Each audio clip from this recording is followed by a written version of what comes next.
I'm Craig Kenneth, a relationship coach and a psychotherapist. Every relationship is different and every breakup is different. Work with me and you'll get professional help on your situation. And if you're in no contact, focused on personal growth, my workbook series, The Knowledge, will help you make changes like you've never made before. Available now at AskCraig.net.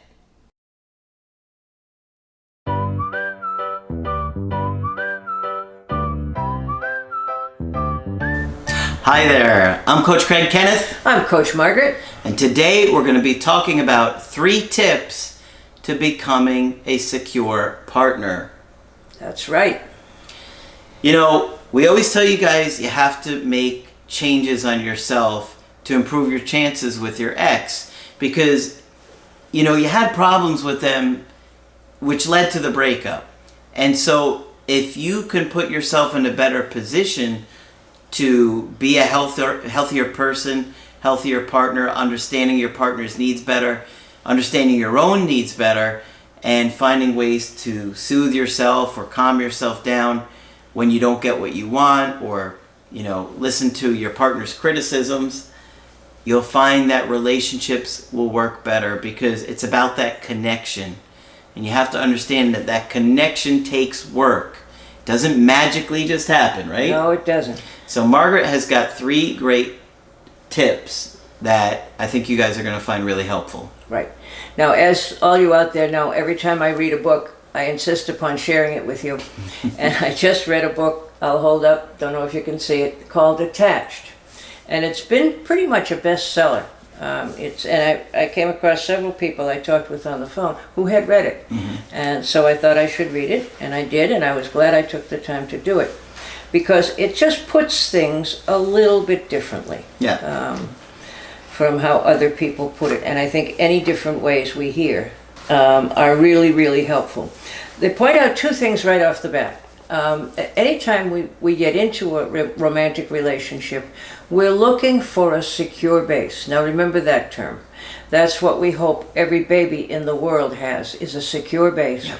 Where they know they're going to be taken care of, and that it's going to be consistent, and that their mother's going to be there. And we all need to know that we're going to be taken care of by our partner, that our partner has our back, and that our partner will be there for us when we're upset. Mm-hmm. So one of the solemn obligations we have is to be the best secure base we can be for a partner.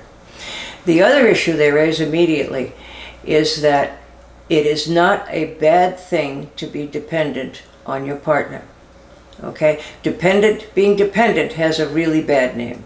I've heard so-and-so's very dependent. Well, so-and-so may be very dependent, but let's not judge it. Mm-hmm. If you're in a relationship with somebody and you're really hurting and you're really upset, it's okay to be dependent on your partner for however long it takes you to recover. Mm-hmm. Okay, your normal independence. So I really like those 2 concepts right off the bat. Mm-hmm. So let me tell you directly what some of these folks have to say. Okay. Tapping into the secure mindset, creating a secure base for your partner. Okay? As you recall, one of the most important roles we play in our partner's lives is providing a secure base. Creating the conditions that enable our partner to pursue their interests and explore the world in confidence. We don't want to cage them in. We want them to feel confident to explore, just Absolutely. like the little kid. Yeah.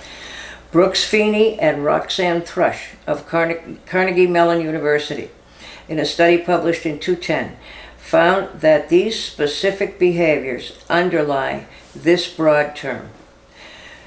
You too can provide a secure base by adopting the following secure behaviors. Okay. They were looking at what secure people do. Okay. First and foremost, be available. Very important. Absolutely important. Respond sensitively to their distress. Allow them to be dependent on you when they feel the need. Mm-hmm. Check in with them from time to time and provide comfort when things go wrong. Yes. Okay. It's critical. It's critical. And is it easy to do? Not always. Unless you're Margaret. Well, yeah. I'm always there for my daughter. Yeah. But it's not always easy. And especially when you're tired of course, or you're stressed from work. You've had a bad day yourself. Mm-hmm. But you know what you do? If your partner's in real distress, you just put that aside and you be there for them. Yes. You have to prioritize. Yeah. And when you're in a relationship, being available for your partner is a huge priority. Huge. Because if they keep trying to go to you to get their needs met and you're not there, they're going to start to get frustrated, give up, and then start looking elsewhere. Yeah. So it's extremely important. And the other thing is, I was talking with somebody today who was saying something about someone would say to her, you're too needy, you need too much, you shouldn't get this upset. That is how to blow it right off the bat. Okay? All feelings are valid when your partner comes to you with them, whether you think they don't match the situation or not. Because chances are you're going to be dating somebody that has the opposite kind of attachment and need. That's right. So you might be avoidant and you need more space, but your partner is anxious, so they need more closeness, and you have to accept that. Also, if you're anxious, you want to be close, but they need space. That's right. So no matter who you are and no matter who you date, they're not going to need the exact same level of closeness or space. Right. And so you have to understand what they need, and you have to be able to adjust and adapt to that. That's right. And, being in a relationship is all about the other person. Really. We all get tied up in our own needs, and that's fine. But, if you're going to make a commitment to somebody, you have to be available. Yeah, it's a balance, huh? Right. It is a balance, always. Don't interfere. Provide behind-the-scenes support for their endeavors. Help in a way that leaves them with the initiative and the feeling of power. Allow them to do their own thing without trying to take over the situation. Micromanage or undermine their confidence and abilities. What happens when somebody comes home and says I have had a terrible day at work? Right? Most of the time, what does the partner do? Well, you should hear my day. You should hear my day. Or, here's what you should have done. Okay? And here's what you should do. Telling you what you could have done differently, or how their solution is better. But if you think about it, that person was dealing with it all day long. Right. They know how to deal with the situation. You're not going to hear part of a story and all of a sudden have a better answer for them. Right. So, and I mean, I think particularly for men, I think this isn't unfair. Men always see it as their job to fix it. Yeah. Okay? Biologically, we discovered that. Absolutely. It's true biologically, as Helen Fisher told us in her book. Mm-hmm. So immediately, somebody's going to want to try to fix it for you, and that's not what you need. Yeah. You need to say, oh my God, tell me about your day. Oh my God, what an awful day that was. Wow, I would have wanted to punch him when he said that. Mm-hmm. That kind of stuff. Listen first. Yeah. Okay? Don't try and problem solve. Right. Don't try and problem solve. And jump in the middle of what their situation is. And I think that many, many well-meaning people, women as well as men, we immediately go to try to help the person solve the problem instead of dealing with their feelings, which is really what they need. Yeah. Okay? Okay, what's the third tip? The third one is encourage. Encourage. Provide encouragement and be accepting of their learning and personal growth goals. Yeah. That can be scary. Well, it can be scary because you feel like, especially if you're insecure, that suddenly you won't be worth their time anymore, or they can find somebody better. Yeah. Right? And so it is scary, and I think maybe a lot of men were threatened by that, especially 4,000 years ago when you were younger. Yeah, when I was younger, 4,000 years ago. You want to boost your partner's self-esteem, and that is going to be threatening to some people, both men and women. Yeah. What if they get so smart and they exceed so well, they won't want me anymore. Yeah. And so I think a lot of insecure people, men and women, will not want their partner to work. I'll provide for you, you stay at home, because they don't want the partner to find somebody better else. Yeah. And it's really out of insecurity. Right. Yeah. Right. So it's very important to encourage. Now, this is not an easy task, being a secure base. Yeah. No, it's not an easy task. It no. takes work. Yeah. Because chances are you grew up in a home where you didn't see secure bases. Right. Right. And all of that is what showed up in your relationship difficulties now. Yeah. But remember, your partner always needs to know you have their back. Absolutely. Yeah. Because if they don't, they're not going to feel safe.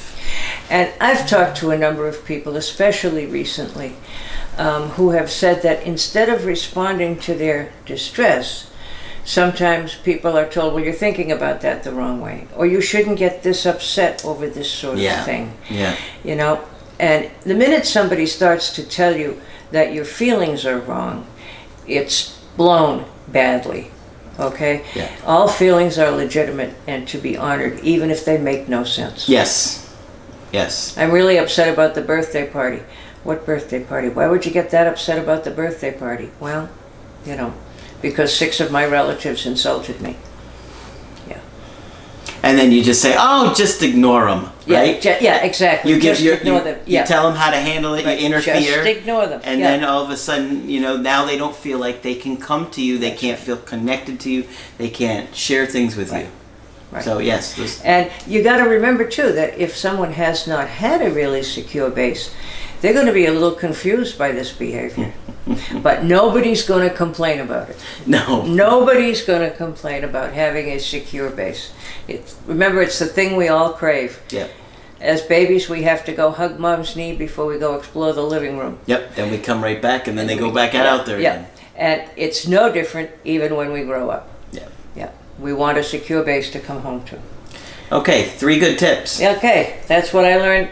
That's part of what I learned from the book, but there's much more. All right. Give Margaret a thumbs up for all of her research. She was on vacation reading. Yes, I would. Only Margaret. So you better like the video. Yeah, you better. Of course, when you want to get our help personally, just go to my website, askcraig.net, sign up for the coaching option that works best for you. I do email coaching and I do Skype, and Margaret is available for Skype coaching as well. If you think I can be helpful, please feel free to call.